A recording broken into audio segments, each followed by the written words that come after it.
Today is the day of the A-level results. It brings into sharp focus the ongoing challenges within the UK higher education sector, particularly regarding the clearing process, its broader implications, and the University and College Union, the UCU, has been vocal in its criticism of what it describes as a chaotic shambles for university places. The annual event, which allows students to secure a spot at a university after receiving their results, has increasingly highlighted the financial instability plaguing higher education institutions. The root of the problem, according to the UCU's General Secretary Joe Grady, lies in the over-reliance on tuition fees as the primary source of funding for universities, and this dependency has forced institutions to adopt increasingly desperate measures, such as offering cash incentives and free accommodation to attract students during clearing. Grady argues that these inappropriate inducements are symptomatic of a deeper crisis in the sector, one that demands urgent government intervention. In fact, last year, quite a lot of students were opting to drop themselves into clearing rather than to find themselves in clearing by default because they hadn't achieved the grades they wanted. Sometimes being in clearing gives students an opportunity to grab for places that they wouldn't otherwise be offered. It means the UCAS system is failing, but that doesn't surprise anybody who's been through it recently. Thankfully, the student statement has now been abolished, but students are still going to have to make some sort of statement based on answering a series of graded questions. Grader's call for a new funding model is particularly pertinent given the financial pressures many universities face. She urges the government to provide emergency funding to protect jobs, courses, institutions at risk, effectively putting an end to what she described as the failed, marketised higher education experiment. And this critique is not just about the financial mechanics of university funding, but also about the broader social implications of a system that commodifies education. We need to get to a point where education in all its forms diverges from this conveyor belt, from this mechanical or factory-like conveyor belt where you go in at one end and you come out at the other with a piece of paper that qualifies you for a job. You can qualify for a job without that piece of paper to start with. And secondly, is that piece of paper really a ticket to a job? That piece of paper should simply be a statement that you've gone through a university process, which means that you have a trained mind which can be applied to varying situations. And maybe we need to stop thinking about training students for a specific job and instead train them to be more flexible so that there is a range of options available as students come out of university. And that training in flexibility may be something which we can harness. It's already going on in so many ways with the extracurricular activities, but the actual nuts and bolts of a university, the academic training has been very slow to catch up. The academic training is still very much based on one particular funnel down which students are shoved, like force-feeding ducks. In parallel, the UCU is also focusing on the stark pay disparity between school and college teachers, where university teachers, particularly in the top universities like Oxford and Cambridge, are paid a pittance, which further exacerbates inequality within the education system. The union's polling of young people aged between 17 and 21 reveals a strong consensus in favour of closing this pay gap, with 81% supporting fair pay for college staff. The existing £9,000 pay gap between college and school teachers disproportionately affects working class students who are more likely to attend further education courses. This disparity, according to Grady, is a clear example of the systemic inequalities that need urgent attention if the government is serious about levelling the educational playing field. Moreover, The government's plan to phase out BTECs, a key qualification for many students, is another point of contention, and Grady warns that scrapping BTECs would be a betrayal of the students who rely on them as a pathway to university or skilled employment. The UCU is calling for an extension of the review to prevent these qualifications from being prematurely discontinued, thereby saving the future of countless students who depend on them.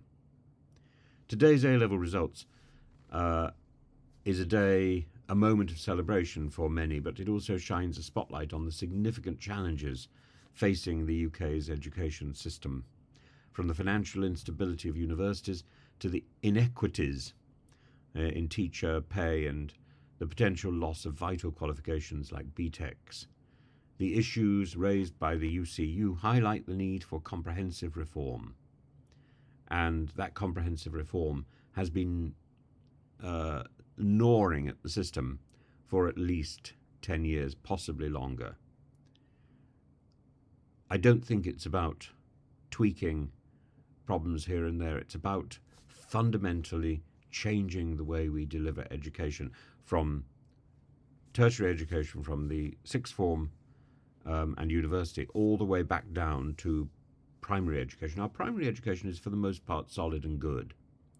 Our secondary education, as we emerge from the latter part of primary school into secondary education and then into university, is catastrophically bad because it is predicated on this idea of a conveyor belt. You go in one end, you come out the other.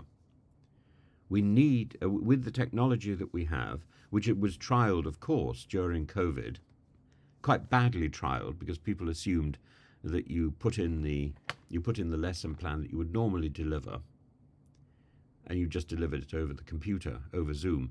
How boring and how dull and how how incompetent. Because the whole point about teaching on Zoom is you get a lot more done, and the problem is managing the larger number of students on Zoom, which is much harder to do. So the fact is you are covering more material on Zoom, but how do you engage? Well, you can't engage with the same tricks which are used to keep a classroom active and focused. I think you need to divide your resources. I think you need a teacher in the classroom, and you need to pull in your Zoom lessons. Your Zoom lessons, I believe, could be bought, and there could be a mixture of real Zoom lessons and artificial Zoom lessons which are designed for a much wider audience, where there's limited engagement, where it's essentially a modified lecture. But I think it's also possible to buy in focused teachers who can deliver the content of a lesson, can be switched on, switched off, by class teachers who monitor the needs of the individual students in their class, and can also monitor the work which is produced. So we need to siphon off that information bit so that that can be delivered by well-schooled individuals who know their material and can give students a taste of real cutting edge academic discovery. And we don't have that at the moment, because we're expecting the class teacher to do everything, and the class teacher can't. The class teacher is exhausted because of the sheer amount of bureaucracy which has grown in the last 20 years, to the point where it is smothering the industry. And having more teachers, having smaller class sizes, I don't think is the solution. Having teachers who can monitor those class sizes of whatever size, that is the solution. We need to engage with real technology in a way that we haven't up to COVID, and following COVID we've ditched much of this technology in favour of going back to the formulaic classroom teaching, which is so predictable. Most children are bored, and they're bored by these gimmicks of presenting handouts and tailored, structured classes which have been given and re-given, lesson plans which are dull.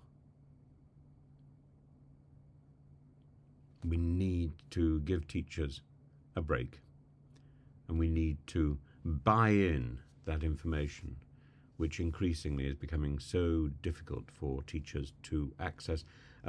And frankly, in my experience, students can access and can get the information so much more quickly than many of the teachers who are struggling with the internet. The students have already got there first, and the teachers are playing catch up. So what is the point? And the textbooks are just colourful verbiage. We need a sea change in the way teaching is being done if we are going to have a more sustainable education in Britain and beyond.